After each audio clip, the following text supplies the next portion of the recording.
परात्मानमेकं जगद्बीजमाद्यं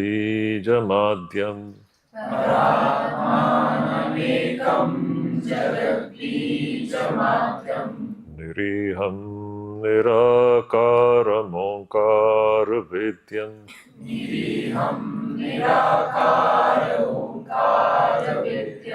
यतो जायते पाल्यते येन विश्वम्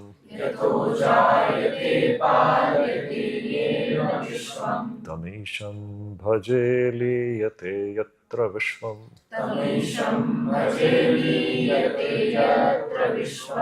सहना भवतु सहनौ भुनक्तु सह वीर्यं करवावहै तेजस्विनावधीतमस्तु मा विद्विषावहै। ओम शांति शांति शांति। हरि ओम। तो कल हमने देखा विशेष करके किस तरह ये जीव संसार के वस्तुओं से बंध जाता है। अनात्मा के संदर्भ में ये विषय उठी थी। हम अनात्मा क्या है इसको समझने का प्रयास कर रहे हैं, और अनात्मा में पहला जो सबसे स्वाभाविक जो है वो है हमारा ही स्थूल शरीर। स्थूल शरीर को जब हम थोड़ी सी गहराई में देखते हैं तो हमको अलग ही चित्र देखने को मिलता है। हमारा जो आज का जो दृष्टि है, जो कि चर्म दृष्टि है, तो सिर्फ सतह पर देखता है, और यहीं पर हम लोग भ्रमित हो जाते हैं, मोहित हो जाते हैं, आसक्त हो जाते हैं और बंध जाते हैं। जैसे हम जितनी गहराई में जाएं हमारी दृष्टि बदलती है। स्थूल शरीर को देखने का और एक प्रक्रिया है जिसको पंचकोश विवरण कहते हैं। हमारे वेदांत में हम उसके डिस्कशन में नहीं जाएंगे क्योंकि वो फिर और भी बहुत डिटेल्स में हो जाएगा, उतना समय भी नहीं है। हम लोग को अभी ये जो भी है जितने पोर्शन है उसको ख़त्म करना है, लेकिन मैं संक्षेप में बता देता हूँ। ये और एक दृष्टिकोण है। इस स्थूल शरीर में या ये जो जीव जो है उसके 5 कोश हैं, लेयर्स हैं। ये सबसे बाहर ऊपर जो दिखाई दे रहा है इसको हम लोग अन्नमय कोश कहते हैं, अन्नमय कोश कहते हैं। और सबकी अपनी विशेषताएं हैं। अन्नमय कोश के बिल्कुल पीछे और भीतर प्राणमय कोश है, उसकी अपनी विशेषताएं हैं। प्राणमय कोश के बिल्कुल पीछे और भीतर मनोमय कोश है। मनोमय कोश के बिल्कुल पीछे और भीतर विज्ञानमय कोश है, और विज्ञानमय कोश के भी पीछे और भीतर आनंदमय कोश है। और जो सत्य वस्तु जो है ना, आनंदमय के भी पीछे है। तो देखिए एक ऐसी खोज चल रही है। अब इसमें से मैं कौन हूं?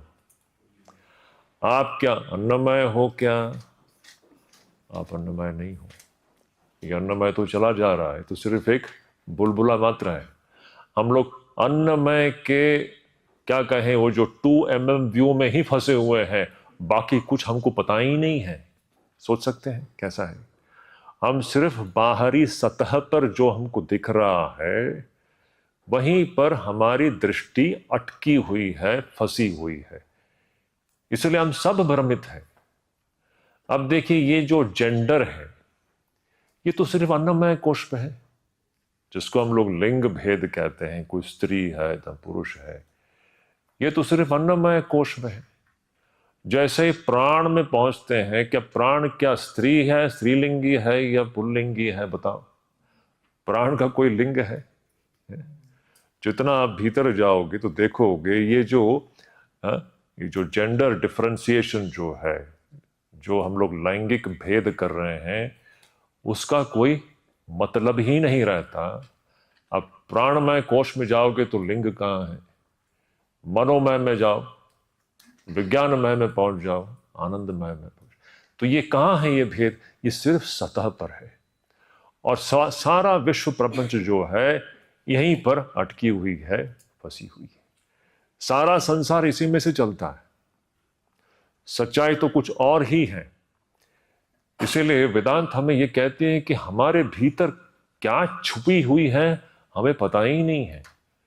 अभी देखिए, आधुनिक शिक्षा पद्धति ये कुछ भी नहीं सिखाती है। आधुनिक हमारा आज का जो शिक्षण है वो हमको सिर्फ अन्नमय कोश भी उनको पूरा पता नहीं है। बस अन्नमय कोश से जो बाहर दिखाई दे रहा है उनको यही विश्व प्रपंच लगता है। इस विश्व प्रपंच के कितने स्तरें हैं उसकी कल्पना भी नहीं कर सकते। तो बताइए, ये जो शिक्षा पद्धति है जिसको हम लोग बहुत साइंटिफिक रैशनल मानते हैं, ये सचमुच ही साइंटिफिक और रैशनल है क्या? ये सब प्रश्न उठते हैं। इनको पता है क्या इसके पीछे, इसके भीतर क्या है? जैसे हर व्यक्ति के इस स्थूल शरीर के पीछे और भीतर कितने चीजें छुपी हुई है, अनंत शक्तियां छुपी हुई है हर व्यक्ति के अंदर। स्वामी विवेकानंद ये कहते हुए थकते नहीं हैं, आप अपने आप को कभी अंडर एस्टिमेट मत कीजिएगा। सब आपके अंदर जो अनंत शक्तियां छुपी हुई हैं इसकी कल्पना नहीं है हमें आज। इसीलिए जितना योग का अभ्यास होगा उतना आप अपने अंदर छिपी हुई शक्तियों को आप बाहर ला पाओगे। आपको समझ में आएगा कि कितनी अनंत संभावनाएं छुपी हुई हैं हमारे जीवन में।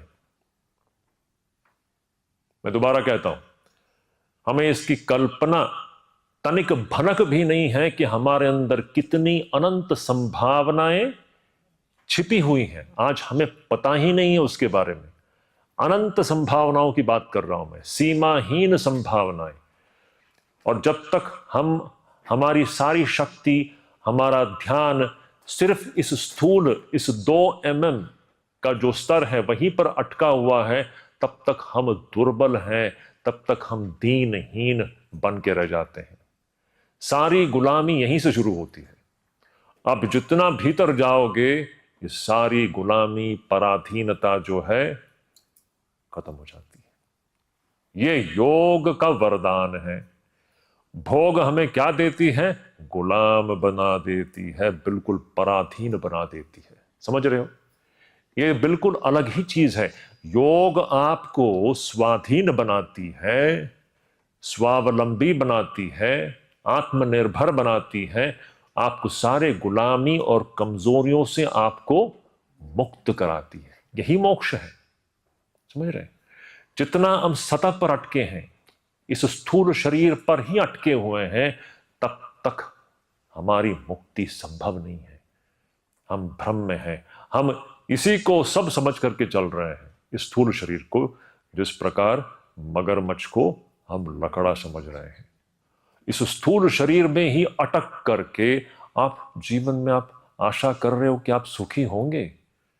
इंद्रियों में ही अटक करके हम रह रहे हैं और हम आशा कर रहे हैं, प्रतीक्षा कर रहे हैं कि जीवन सुखी होगा। इंद्रियों में एक बूंद भी सुख नहीं है। इसको समझने में सारी जीवन चली जाती है। इंद्रियों के अंदर और विषयों में एक बूंद सुख नहीं है। ये एक छल हमारे साथ हो रहा है। असली देखिए, आनंदमय कोश कहां है और ये अन्नमय कोश कहां है? इस अन्नमय कोश में सिर्फ आनंद का आभास है। वो जो असली आनंद जो भीतर छिपा हुआ है उसकी सिर्फ एक परछाई हमको यहां पर दिखाई देती है। और इसी से हम लोग सब, क्या कहें, हम धोखा खा रहे हैं। इंद्रियों में जो थोड़ा सा हमको रस दिखाई देता है ना, वो सिर्फ एक आभास मात्र है, सिर्फ एक प्रतिबिंब मात्र है। और सारा जो विश्व प्रपंच है उसी में फंसा हुआ है। यही हमारा बंधन है। हम उसी में डूबना चाहते हैं। हम समझते हैं कि इससे हम सुखी हो जाएंगे, हम जीवन में तृप्ति प्राप्त कर लेंगे, लेकिन कभी होता नहीं है। करते करते यह अन्नमय कोश एक दिन बूढ़ा हो जाएगा, वो सिकुड़ जाएगा, मुरझा जाएगा, सूख जाएगा, गिर जाएगा। जैसे फूल गिरते हैं ना, टहनी से फूल देखो कैसे गिर जाता है, ऐसे ये अन्नमय कोश गिर जाएगा। ये मनुष्य जीवन की कहानी है। तो ये एक दृष्टिकोण है स्थूल शरीर को समझने का। ये 5 कोश है। ये एक चीज मैं आपको बताना चाहता था।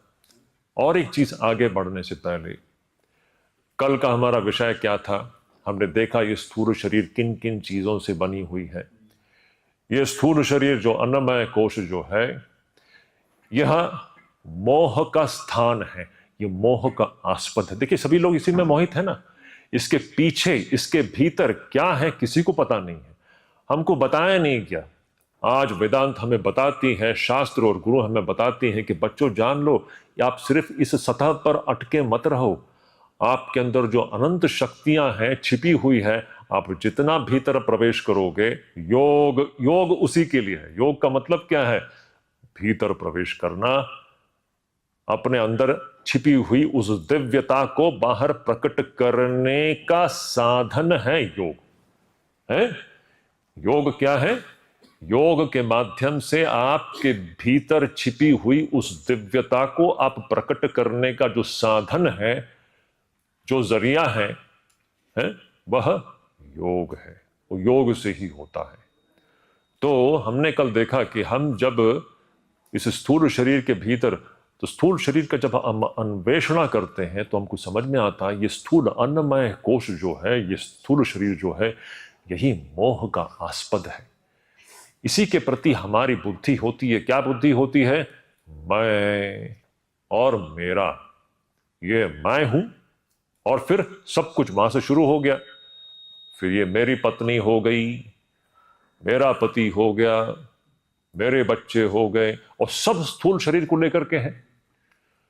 एक स्थूल शरीर दूसरे स्थूल शरीर से संबंध बना लेता है इसी आशा से कि वो सुखी होगा। आज तक हुआ है क्या? एक बुलबुला जिसका खुद अपना ठिकाना नहीं है, वो दूसरे बुलबुले को पकड़ता है, उसका भी कोई ठिकाना नहीं है, और वो ये आशा करता है कि मैं जीवन में इसके माध्यम से परिपूर्ण हो जाऊंगा, सुखी हो जाऊंगा। ये कभी होता है क्या?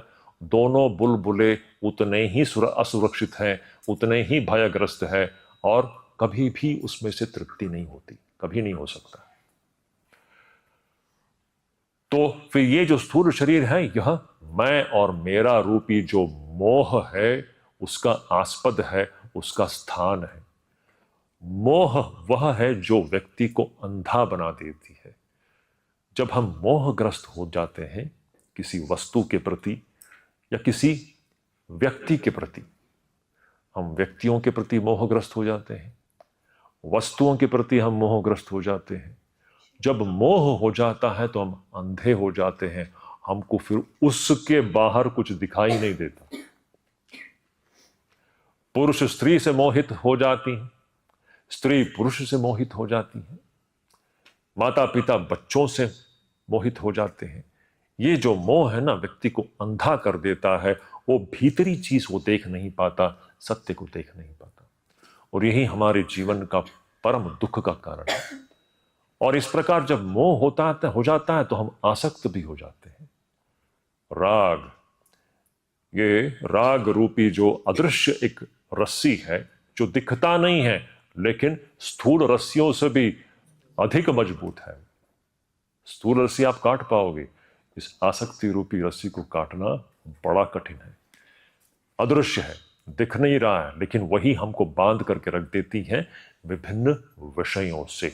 तो हमने उदाहरण देखे कैसे ये विभिन्न जो पशु एक वस्तु के प्रति उनकी आसक्ति के कारण कैसे बंध जाती है और मृत्युग्रस्त हो जाते हैं।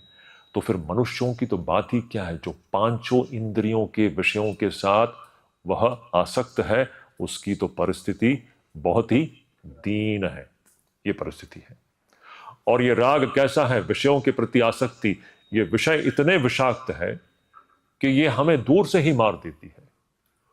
यह काले नाग के विष से भी अधिक विषाक्त है, और हम विषयों से बंध जाते हैं इस राग के द्वारा। और हमने राग और प्रेम का अंतर देखा। कर ये बहुत महत्वपूर्ण मुद्दा है।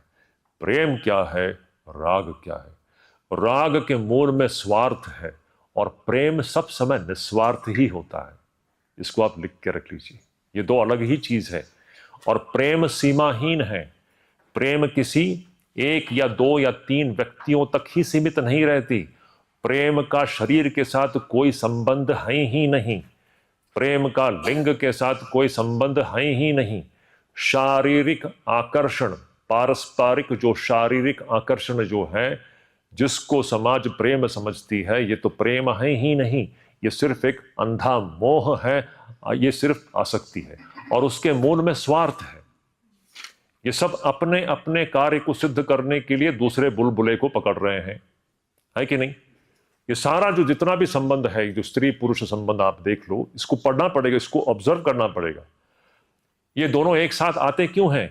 अपने अपने प्रयोजन को सिद्ध करने के लिए, है ना। पुरुष को स्त्री से कुछ अपना प्रयोजन सिद्ध करना है, स्त्री को पुरुष से अपना प्रयोजन सिद्ध करना है। यह प्रेम की तरह दिखता है, लेकिन इसके मूल में स्वार्थ है। प्रेम कैसा होता है? उसका एक तो शारीरिक आकर्षण के साथ कोई संबंध है ही नहीं और उसमें कोई स्वार्थ नहीं होता। निस्वार्थ प्रेम सब समय निस्वार्थी होता है। और आसक्ति जो है, राग जो है, ये सब समय स्वार्थी होता है। तो हम जितना भी हम संबंध देखेंगे समाज में, कुछ विरल ऐसे एक्सेप्शंस को छोड़ करके, अपवादों को छोड़ करके, सर्वसाधारण समाज में जो दिखाई देता है, ये सब स्वार्थ केंद्रित ही संपर्क है, पारस्परिक संपर्क है। वो प्रेम की तरह दिखता है। It appears like love. Attachment appears like love. अंग्रेजी में कहने जाओ तो हम कह सकते हैं, it is attachment which masquerades as love, है ना। Attachment is camouflaging itself as love. It is appearing as love. Love is a totally different thing. It has got nothing to do with physicality. It has got nothing to do with gender attraction. It has got nothing to do with genetics. Genetics, है? मेरे बच्चे नहीं, उसके लिए सब समान है। सब प्रेम अलग ही चीज है। तो ये अंतर हमने कल देखा। तो इस प्रकार हम स्थूल शरीर के इस अन्वेषणा से ये सब निष्कर्ष हम निकाले हैं, बहुत ही महत्वपूर्ण निष्कर्ष। ये सब विचारणीय है। आपको यहां से जाने के बाद में भी इस पर आपको बहुत गहन चिंतन करना पड़ेगा, ताकि आप अपने जीवन को विवेकपूर्वक आगे ले जा सके।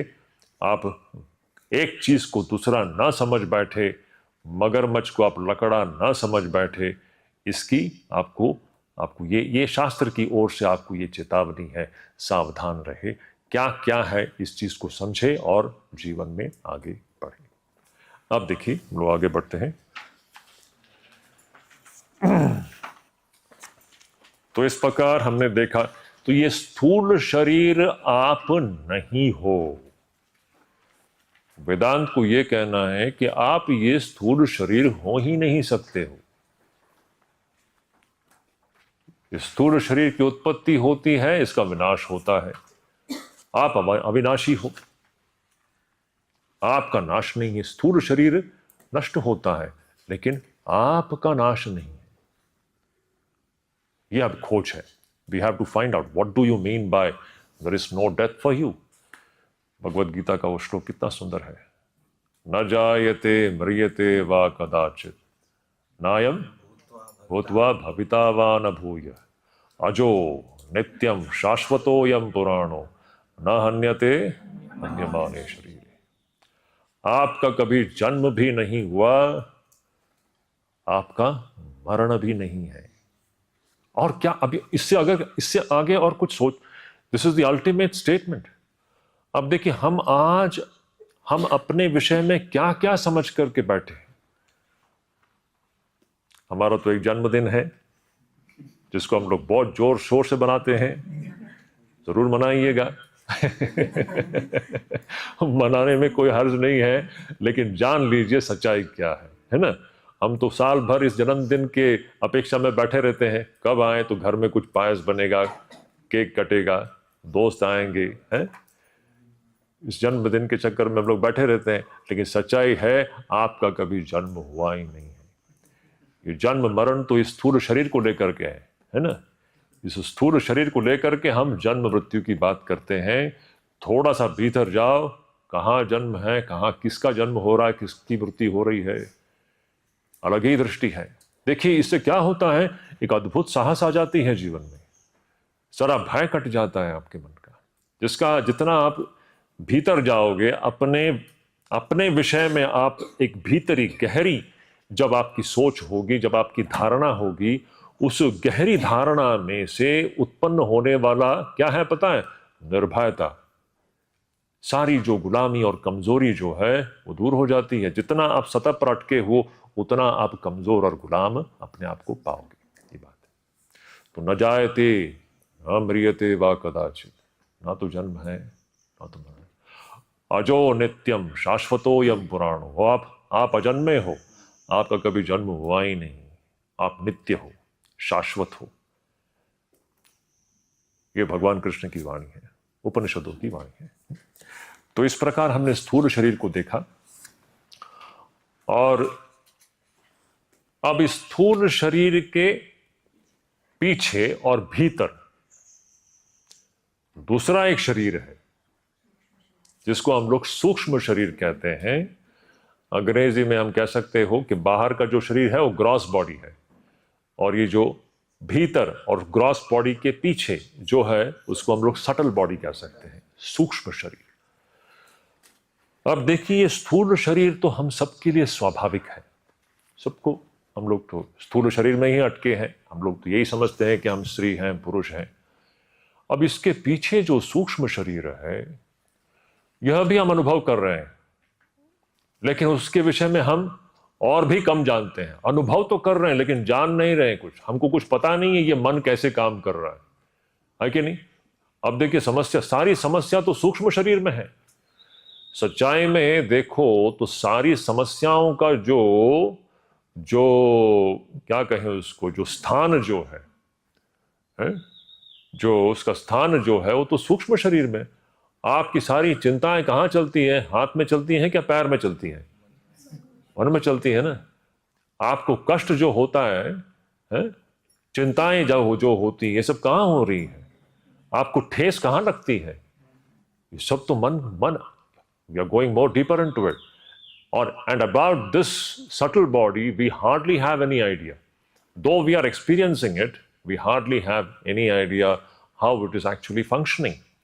ये कैसे काम कर रहा है इसके विषय में हमें कुछ भी पता नहीं है। हम अनुभव तो कर रहे हैं लेकिन ये क्या है, ये कैसे काम कर रहा है, इसके विषय में हमें आज कुछ भी पता नहीं है। तो अब देखते हैं ये क्या है, ये सूक्ष्म शरीर है, देखते हैं। तो कहते हैं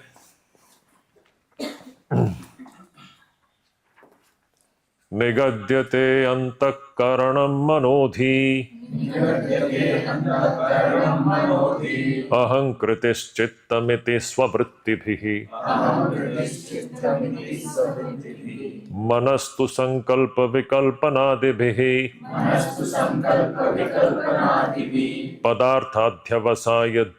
पदार्थाध्यवसाय धर्मतः अत्राभिमानाद् अहमित्यहंकृतिः स्वार्थानुसंधान गुणेन चित्तम् वागादि पंच श्रवणादि पंच प्राणादि पंचाभ्रमुखानि पंच बुद्ध्याद्य विद्यापि च काम कर्मणि पुर्यष्टकम सूक्ष्म शरीरमाहुः। सूक्ष्म शरीरम आहु, इसको सूक्ष्म शरीर कहते हैं। किसको सूक्ष्म शरीर कहते हैं? सूक्ष्म शरीर जो है ये पुरी अष्टकम है। वेदांत में इस शरीर को पुर कहा गया। पुर का मतलब शहर, पुर का मतलब क्या है? ये पुर है, जयपुर है, वो पुर है, कितने पुर हैं? भरतपुर है, भरतपुर कहाँ है? कितने ऐसे पुर है ना हमारे देश में। पुर का मतलब क्या है? शहर। ये शरीर अपने आप में एक शहर है। नवद्वारे पुरी देही नैव कुर्वन्न कार्यम्। और स्थूल शरीर ये एक पुर है, एक शहर है, जिसमें वेदांत कहते हैं ये इसमें 9 द्वार है ना, 9 द्वार है। ऊपर की तरफ 7 द्वारें हैं और नीचे 2 द्वारें हैं। और ये सारा ये सूक्ष्म शरीर जो है ना, भीतर से इन 9 द्वार के अंदर से बाहर निकल करके संसार के साथ व्यवहार कर रही है। और ये संसार के साथ कैसे बंध जाती है? राग के द्वारा।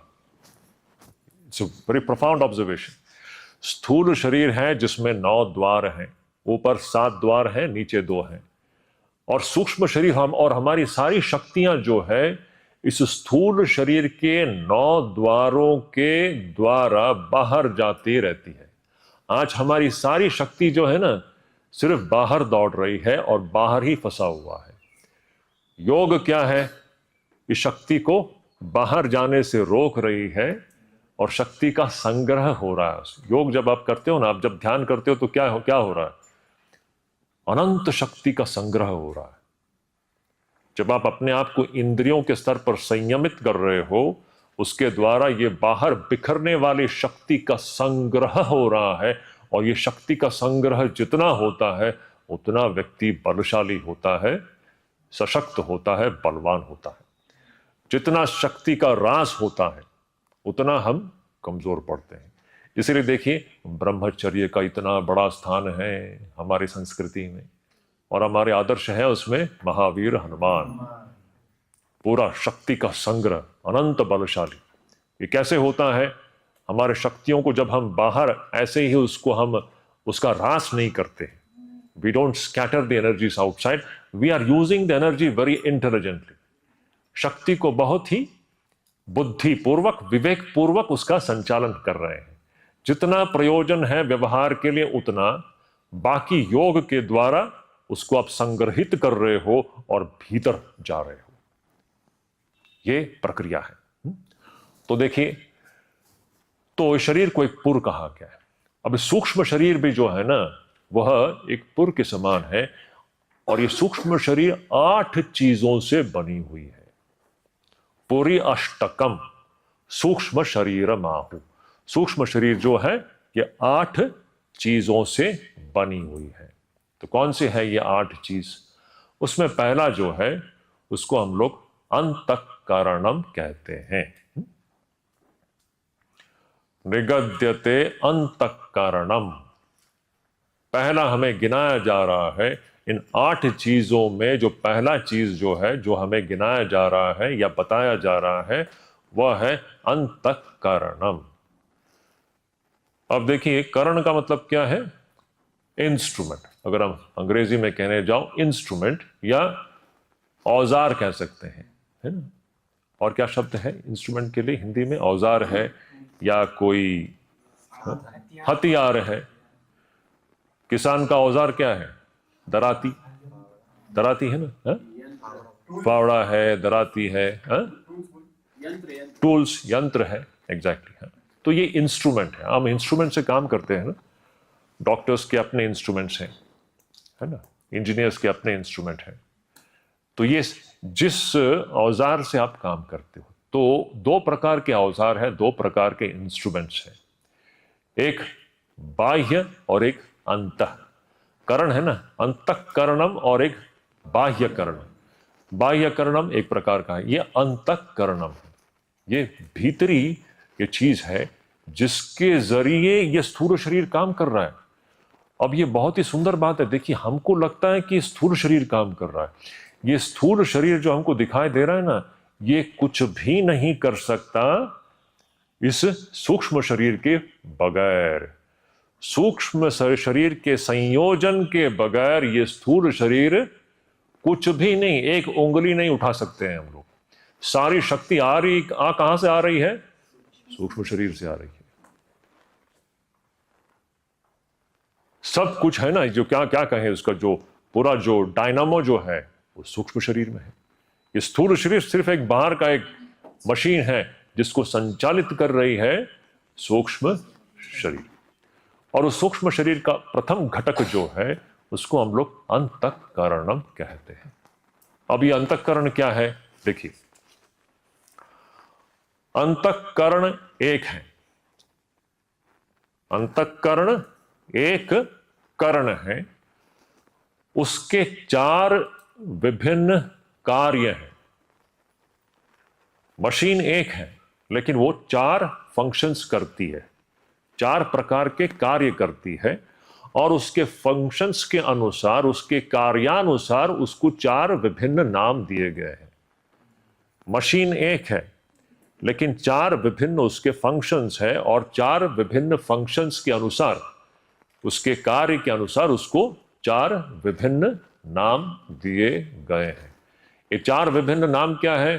मन, बुद्धि, चित्त और अहंकार। ये मन, बुद्धि, चित्त और अहंकार जो है ये अंतःकरण के 4 कार्य हैं, 4 फंक्शंस हैं। फंक्शंस के अनुसार, कार्य के अनुसार उसी एक अंतःकरण को 4 नाम दिया गया है। तो पहला जो है मन, निगद्यते अंतःकरणम मन।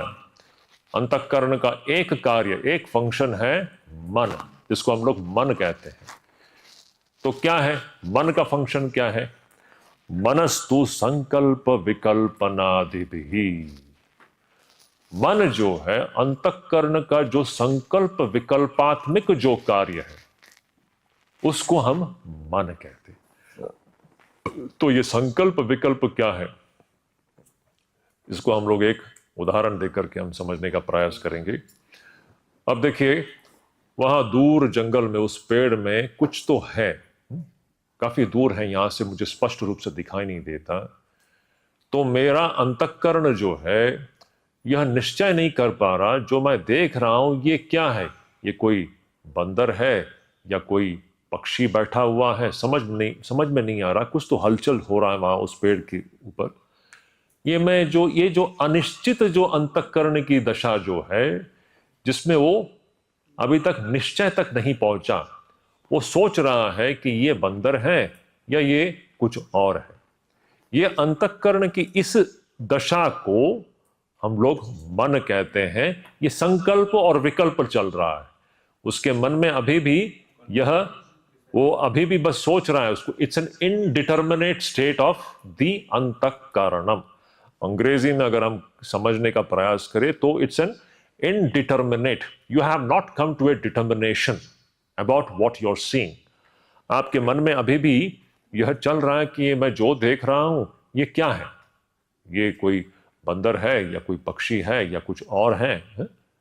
ये जो अंतःकरण की जो अनिश्चित दशा जो है, इसको उस वक्त उस अंतःकरण को हम मन कह करके संबोधित करते हैं। ये मन है। अब वही अंतःकरण इसी विषय में जब उसकी निश्चित बुद्धि हो जाती है, उसका निश्चय हो जाता है, हाँ उसको समझ में आता, अरे नहीं नहीं ये तो बंदर ही है, ये पक्षी नहीं है। ये जो अंतःकरण की जो निश्चित अवस्था जो है, जब आप निश्चय कर लेते हो उसको, उसी अंतःकरणों को फिर बुद्धि कहते हैं। तो बुद्धि निश्चयात्मिका होती है, मन संकल्प विकल्पात्मिका होती है। अंतःकरण जब संकल्प विकल्पात्मिक है उस वक्त वो मन है। वही अंतःकरण जब निश्चयात्मिका हो जाती है तो बुद्धि हो जाती है? तो मनस्तु संकल्प विकल्पनादिभिः बुद्धि ही पदार्थ अध्यवसाय धर्मतः। बुद्धि क्या है? अंतःकरण की वह दशा है जिसमें आप अध्यवसाय कर लेते हो। अध्यवसाय मतलब आप निश्चित कर लेते हो किसी विषय में, आप कंक्लूड कर लेते हो, हाँ ये यही है ना। तो एक ही अंतःकरण के ये 2 फंक्शंस हैं, एक मन है और एक बुद्धि है। फिर मन, बुद्धि, अहंकार। अहंकार क्या है? अत्र अभिमानाद अहम इति अहंकृति। अत्र अभिमानाद, जिसके द्वारा शरीर में अभिमान हो जाती है उसको अहंकार कहते हैं। अहंकार क्या है? अहंकार वो है, अहंकार अंतःकरण का वह फंक्शन है, वह कार्य है जिसके द्वारा इस शरीर, इस स्थूल शरीर के साथ हमारा अभिमान हो जाता है, हम इसको मैं समझ लेते। तो अहंकार क्या है? इट्स आई सेंस ना, आई आई आई आई। अहंकार का मतलब अहम अहम अहम है ना, ये सबके अंदर है, ये सारे व्यवहार का मूल है ना। कोई व्यवहार ही संभव नहीं है इस अहम के बगैर, है ना। मैं मायावती आऊंगा, मैं डाइनिंग हॉल जाऊंगा, मैं पढ़ूंगा, मैं मनन करूंगा, मैं श्रवण करूंगा, चलो मैं अभी ध्यान करूंगा, सब तो मैं केंद्रित है कि नहीं। और ये मैं क्या है? मैं वह है जिसके द्वारा हमारा शरीर के साथ अभिमान हो जाता है। ये अहंकार, ये अंतःकरण का एक फंक्शन है जिसको हम लोग अहंकार कहते हैं। अहंकार ये सबके मूल में है, अत्यंत सूक्ष्म है हमारे। This pulsation of I is continuously going on, is it not? This pulsation of I I I, this is always going on. The question is now what is this I और हु एम आई? यही तो प्रश्न है ना। प्रश्न ये है कि ये मैं कौन हूं भाई? क्या ये स्थूल शरीर है? क्या ये सूक्ष्म शरीर है? ये क्या है ये मैं? यही तो खोज है। ये सारे चीज तो बदल रहे हैं ना। स्थूल शरीर तो बदल रहा है, प्रतिक्षण अन्यथा स्वभाव। क्या ये मैं सिर्फ वहां तक सीमित है? ये खोज है। तो अहंकार अंतःकरण का वह कार्य है जिसके द्वारा हम स्थूल शरीर में अभिमान कर देते हैं। यह अंतःकरण का एक फंक्शन है। फिर क्या है? फिर चित्त बचा। तो मन हो गया, बुद्धि हो गया, अहंकार हो गया, अब चित्त। ये चित्त क्या है? स्वार्थान गुणेन, स्वार्थानुसंधान गुणेन चित्तम। स्वार्थ अनुसंधान, सरल भाषा में कहो तो चित्त जो है अंतःकरण का वह कार्य है जिसके द्वारा अतीत में हुए चीजों का हम स्मरण करते हैं।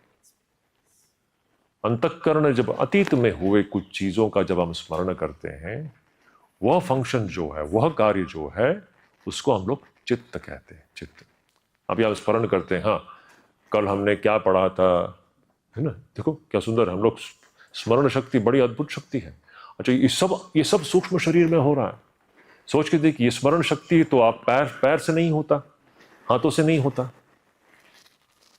आपका हाथ पैर स्मरण शक्ति के बगैर क्या है? सोच के देखिए। आप अगर सब भूल जाओ, बीमारी होती है ना, क्या कहते हैं उसको, अल्जाइमर्स, सारी स्मृति अगर चली जाए तो आपका स्थूल शरीर क्या करेगा? It becomes a vegetable, is it not? बीमारी है, अल्जाइमर्स है, एमनेशिया है, आप सब भूल जाते हो। तो ये स्थूल शरीर अपने आप में क्या करेगा? It becomes just a vegetable, is it not? स्थूल शरीर सिर्फ एक बाहर का ढांचा है। असली चीज तो आप जितना भीतर जाओगे सब वहां पर है। तो ये स्मृति की, जो स्मरण करने की जो हमारी जो क्षमता है, कहाँ है? अंतःकरण है। अंतःकरण का जो यह जो क्षमता है, वो जो अतीत में हुए चीजों को स्मरण कर लेता है, यह अंतःकरण का एक कार्य है, एक फंक्शन है जिसको हम लोग चित्त कहते हैं।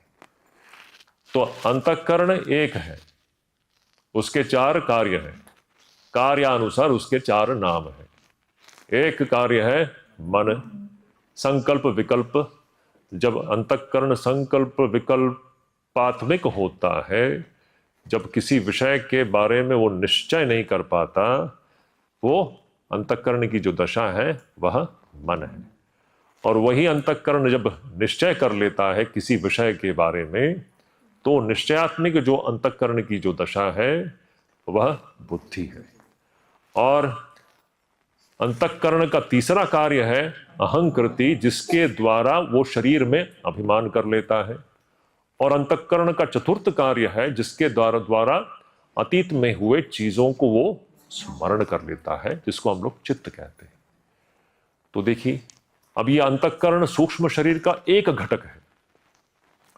तो हम लोग हर रोज जो निर्वाण षटकम जो हम लोग गाते हैं, तो उसकी शुरुआत ही यहीं से होती है कि मैं मन भी नहीं हूं, चित्त भी नहीं हूं, अहंकार भी नहीं हूं। ये कुछ भी मनोबुद्धि अहंकार, ये अहम, या आप इनमें से कुछ भी नहीं हो। हम लोग हर रोज जो शाम को ध्यान करते हैं तो हम क्या करते हैं, सिर्फ आप देखिए, वॉच कीजिए, आप साक्षी बन जाइए इन सभी चीज़ों का। ये सारी चीज़ें बस आपकी आंखों के सामने चल रही हैं, हम इनमें से कुछ भी नहीं है। कि जितना हम इसको अनुभव करेंगे तो आप देखोगे अद्भुत बदलाव हमारे व्यक्तित्व में आएगा। तो ये हुआ अंतःकरण। अंतःकरण सूक्ष्म शरीर का एक घटक है। बाकी क्या है? कहते हैं वागादि पंच, 5 कर्मेंद्रियां। 5 कर्मेंद्रियां, वाग आदि, वाणी, और फिर 2 हाथ, 2 पैर, फिर हमारे उपस्थ और पायु। उपस्थ पायु ने एक है सेक्सुअल ऑर्गन और दूसरा है हमारा जो मल त्याग करने का जो स्थान। ये 5 कर्मेंद्रियां हैं। फिर श्रवणादि पंच। श्रवणादि पंच यानी 5 ज्ञानेंद्रिय। 5 ज्ञानेंद्रिय कौन कौन से हैं? आंख है, कान है, नासिका है, जिह्वा है और स्पर्श है। इन 5 ज्ञानेंद्रियों से हम 5 वस्तुओं को अनुभव कर रहे हैं। तो 5 कर्मेंद्रिय, 5 ज्ञानेंद्रिय, फिर प्राणादि पंच। पंच प्राण जो है, प्राण एक अद्भुत चीज है। तो हम तो सिर्फ बाहर से देख रहे हैं, अभी प्राण अपने आप में कितना बड़ा एक रहस्यात्मक चीज है, हमको उसकी कल्पना भी नहीं है। ये सारा जो एनिमेशन चल रहा है ना, ये सब प्राण के रहते हुए चलता है। हम जो बोल रहे हैं, ये मेरे एक एक उंगली उठ रही है, हाथ जो जो हिल रहा है, डुल रहा है, आप लोग बैठे हुए हो, सब के पीछे प्राण है, प्राण की शक्ति है। प्राण के बगैर एक पलक झपक नहीं सकता। You can't even wink your eyes without prana. जो भी चल रहा है ये प्राण वायु की चलते हुए चलता है। हमें कोई भी कल्पना है क्या है हमारे अंदर? हम कहाँ फंसे हुए हैं? हम जितना बाहर के विषयों में फंसे रहेंगे ना, हमको कभी भी समझ में नहीं आएगा सत्य क्या है। इसीलिए वैराग्य का इतना महत्व है। समझ रहे? वैराग्य के बगैर कभी भी हम सत्य तक पहुंच नहीं सकते। जब तक हम सिर्फ बाहर के विषयों में ही हम डूबे हुए हैं, हम कभी भी सत्य तक नहीं पहुंच सकते। ये सरल बात है। तो देखिए, प्राणादि पंच, पंच प्राण है। प्राण एक ही है, हा? ऐसा नहीं कि 5 प्राण है। प्राण एक ही है, लेकिन प्राण के 5 कार्य है, 5 फंक्शन है। तो जिस प्रकार अंतःकरण एक ही है और उसके 5 कार्यों के अनुसार उनका 5 नाम है, नहीं 4 नाम है, उसी प्रकार प्राण एक ही है, लेकिन उसके 5 फंक्शन है, 5 डायरेक्शन में वो काम करता है, तो उसके 5 नाम है। उसको पंच प्राण कहते हैं। प्राण एक ही है। तो प्राण, अपान, व्यान, उदान, समान, ऐसा है ना। बोलो रुचि का क्या? प्राण वाला प्राण, अच्छा अंतःकरण से अंतःकरणम मीन्स इनर इंस्ट्रूमेंट। अगर अंग्रेजी में कहने जाओ, अगर उसका सिंपल ट्रांसलेट, अंत मतलब inner, karanam matlab instrument. So we have 2 kinds of instruments in our system. One is external instrument and other is internal instrument. Instrument is that with which we, using which we interact with others, is it not? Without using the instruments, you cannot interact with others. To do something, you need instruments. Similarly, we have 2 kinds of instruments. One is external instrument, other is internal instrument. Now here we are talking about, when we are talking about subtle body, we are talking, and subtle body is made up of 8 components. The subtle body, which is inside and behind the gross body, is made up of 8 components. Out of the 8 component, 1 component is inner instrument or antakaranam. And this antakaranam or inner instrument, it is one, but it has got 4 functions. And based upon its 4 different functions, it has got 4 different names. The instrument is one, एक ही हथियार है, एक ही औजार है, लेकिन उसके 4 कार्य हैं. It has got 4 functions. And based upon 4 functions, it has been given 4 different names. So its one function is called as, in English, it can be translated as mind. Second function is translated as intellect, Buddhi is translated as intellect. Third function is ahankara, which is translated as I sense or ego. And the fourth function is of remembering, which is memory, which is here referred to as chittam. So in this mana, mind, now see, in the Western psychology, everything is mind. Is it not? That is a problem. Mind is only one of the functions of the inner instrument. It is some very important thing to be noted by all of us. In Western psychology, whatever is inside is mind. No, in Indian observation of the rishis, mind is just one function of the inner instrument or antakaranam. And what is this mind? Mind is that indeterminate state of the inner instrument where you are still not, you have not come to a conclusion about a certain issue. Just like I said, I'm looking at something at a great distance and it's not very clear to me what is that thing which I am seeing, perceiving. I'm still trying to figure it out, whether it is a bird or whether it is some other animal. So this indeterminate state of the inner instrument is what is referred to as mind. Now you take that very illustration. In that situation, when your antakaranam or inner instrument comes to a conclusion about what you are perceiving, and you come to a conclusion that, this is not a bird, this is a monkey.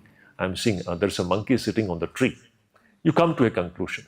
This determinative state of the inner instrument is what is referred to as buddhi or intellect. And then there is third function of the inner instrument is what is referred to as I, ego. It is this I sense through which we get identified with the gross body. Is it not?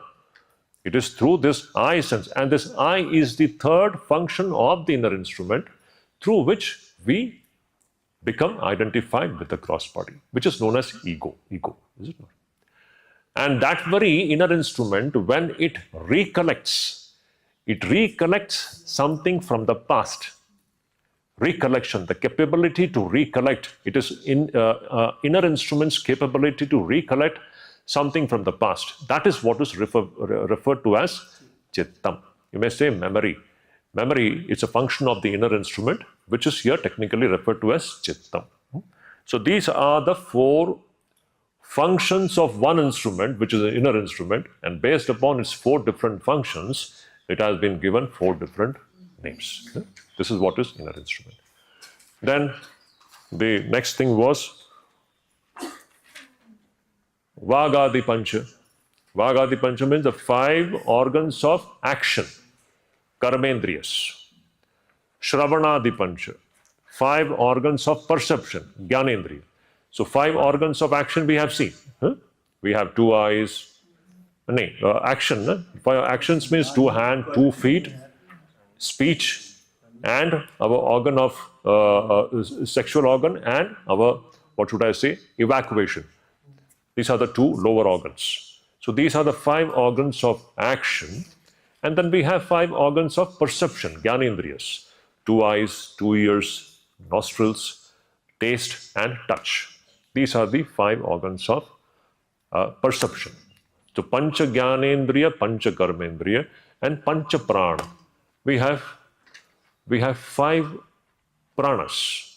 How do you translate prana? It's difficult. These words cannot be translated actually. Better to use it as prana. Angrezi mein ghuso to samasya hai. All these words are used, but better to say prana actually. This, ये जो आपके नासिका में जो चल रहा है ना, ये प्राण की अभिव्यक्ति है. यह भी प्राण नहीं है. This breath is not prana. This breath is just the expression of prana. That's why when you control the breath, you're controlling that prana. That prana is the one thing which is moving this entire Brahmand. ये जितने भी सूर्य नक्षत्र गोले घूम रहे हैं ना, all the animations that you see in this creation, it is all prana. So yogis say that if you have perfect mastery over prana, you can control anything in this creation. It's a fact. They can control everything. A person who gets perfect mastery over this prana, he can do anything. because prana is the animating force. All the animations that we are seeing here, this is all brought about by prana. And this breath which we have in our nostrils and in our mouth, this is just the expression of prana. हमारे नासिका में चलने वाला जो ये जो वायु है ना, श्वास प्रश्वास जो है, ये उस प्राण की अभिव्यक्ति है, यह प्राण नहीं है.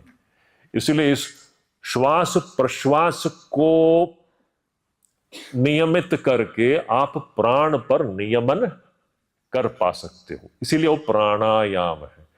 हम श्वास प्रश्वास ये जो 4 8 4 कर रहे हो ना, आपको पता नहीं आप क्या कर रहे हो. Please don't give it up, करते रहिए, आपको समझ में आएगा धीरे धीरे. It will bring tremendous transformation in your personality. What we have studied this 4-8-4-8-4, don't give it up. It's a very simple exercise but extremely potent, very powerful. बहुत ही ऐसा एक सुंदर एक्सरसाइज है जिसको आप करते रहिए, देखेंगे उसका आपका इस पूरे देहेंद्रिय संघात पर क्या उसका असर पड़ता है. तो प्राण एक है, prana is one, but it has got 5 functions. It works in 5 directions. Prana, apana, vyana, udana, samana. This are the 5 terms. आप लोग सुने होंगे ना, आप लोगों ने सुना होगा प्राण, अपान, व्यान, उदान, समान. प्राण जो है शरीर के ऊपरी भाग में जो वायु जो चलती है वो उसको हम प्राण कहते हैं. शरीर के नीचे के भाग में जो चलता है उसको अपान कहते हैं. ये हमारा जो भी मल त्याग का जो क्रिया वो सब अपान वायु से होता है. ऊपर जो भी होता है ये प्राण वायु से होता है. उदान वायु जो है मृत्यु काल में एक शरीर से दूसरे शरीर को प्राप्त करने की जो क्रिया है ये उदान वायु से होती है. या तो इस प्रकार प्राण एक ही है, लेकिन उसके 5 कार्य के अनुसार उसके 5 विभिन्न नाम दिए गए हैं. तो पंच प्राण. तो 5 कर्मेंद्रिय, 5 ज्ञानेंद्रिय, पंच प्राण और क्या, अभ्रमुखानि पंच. ये जो 5 जो तन्मात्राएं हैं, तन्मात्राएं कौन से हैं? आकाश, वायु, अग्नि, जल और पृथ्वी.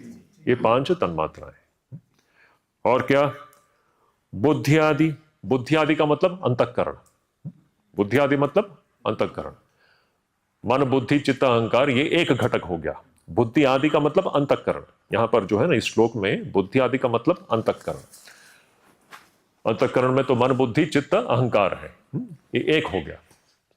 फिर अविद्या, काम और कर्म. ये इस प्रकार ये 8 घटकों से बना हुआ है यह सूक्ष्म शरीर. तो कौन से हुए 8 घटक? पहले हुए 5 कर्मेंद्रिय, 5 ज्ञानेंद्रिय, 5 प्राण, 5 तन्मात्राएं, अंतःकरण, अविद्या, काम, कर्म. ये इन 8 घटकों से बना हुआ है हमारा सूक्ष्म शरीर. इसी को पुर्यष्टकम सूक्ष्म शरीरम आहु. मैं दोबारा एक बार इसको रिपीट कर लेता हूं. The subtle body is made up of these 8 components. The first is the 5 organs of action, 5 organs of perception, 5 प्राणस, 5 तन्मात्रास, अंतःकरणम 5 हो गया. 6 है अविद्या, दैट इज इग्नोरेंस. 7 है काम. Kama is kama means all kinds of desires. And karma is action. तो sukshma sharira is made up of these 8 components. Very important. ओम शांति शांति शांति. हरि ओम तत्सत.